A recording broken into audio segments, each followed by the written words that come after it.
Well, welcome back, folks, to the channel. The sun is shining and the sky is blue. What is going on? It's just 2 days in a row we've had nice sunshine. We're going to start flake out here.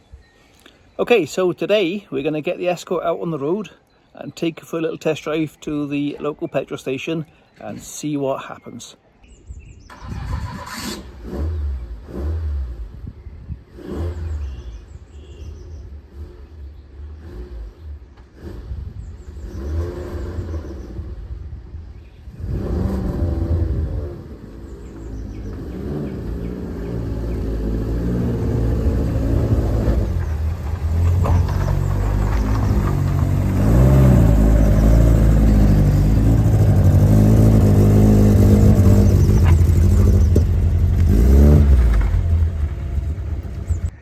Right, the sun is shining, the car is insured, the wind is blowing, so you can probably get that on the camera, but she's out of the garage for the first time out on the actual road in decades. So I'm going to take her for a quick spin to the local petrol station and see what she does.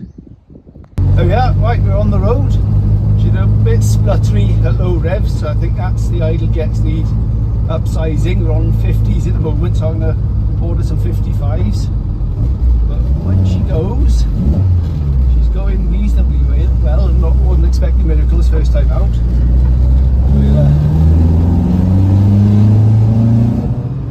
she's got a bit of pull. It's not massively fast, but she's constrained by those idle jets, I think.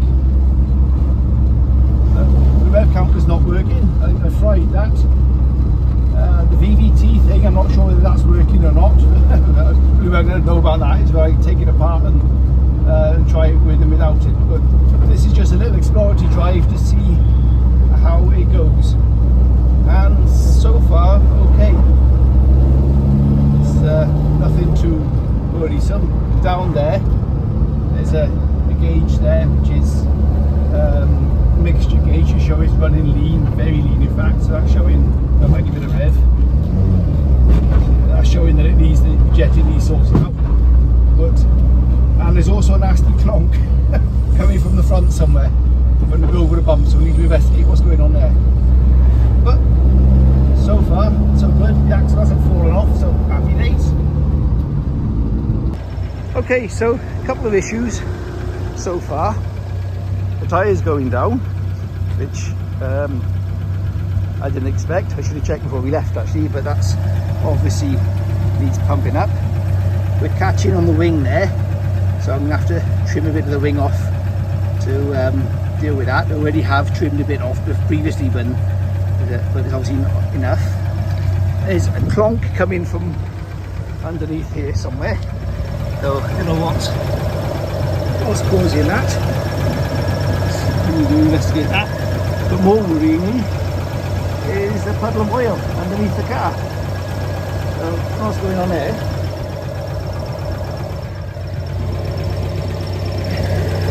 You see, absolutely piddling out. So I need to sort that out. And I don't know why it's doing that, because I worked really hard on building the sump and checking it, make sure it was airtight, oil tight, and put a new rear oil seal on it to make sure that that was not going to be a problem. So I don't know what's going on there. I strongly suspect that's going to be an engine out job to find out what that is. Oh dear. Oil, drips of oil. Bother. Okay, trying to keep the positive mindset on this. You can hear the fan has come on, so that's a good sign. The fan is working properly. The temperature sensor for that is working fine. The gearbox was all working fine. Changing gear, the clutch was nice and easy and smooth. Accelerator pedal is a little bit stiff, but not alarmingly so. It's okay. It drives fairly straight down the road. I haven't done any serious attempts at tracking it yet, just spun a little bit of towing on the front there. Back axle seems okay. I accelerated a couple of times and that seemed happy enough, no whining, no grinding from that.